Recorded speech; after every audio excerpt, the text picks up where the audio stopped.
criminal, nunca he matado a nadie. Pero usted insiste que tengo una planta que es de marihuana y que me la voy a fumar, que eso es ilegal y que a mí me puede ir mal, que voy a tocar pianito en la ciudad judicial. A ver, señor policía, ¿qué es lo que no entiende? Que tenga este pelo no me hace mala gente. Por más que revise y meta mano en mis bolsillos, nada va a encontrarme porque yo camino limpio.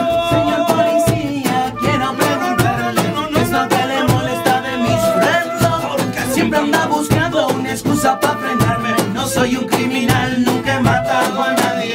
No tengo armas, no soy un gángster. No trafico drogas, no le hago la mano a nadie. Si eso le preocupa, despreocúpese conmigo.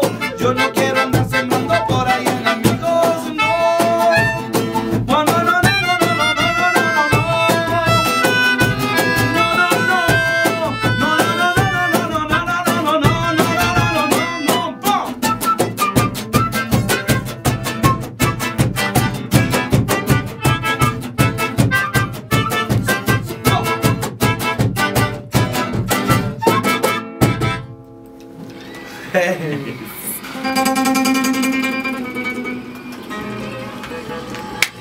Excelente.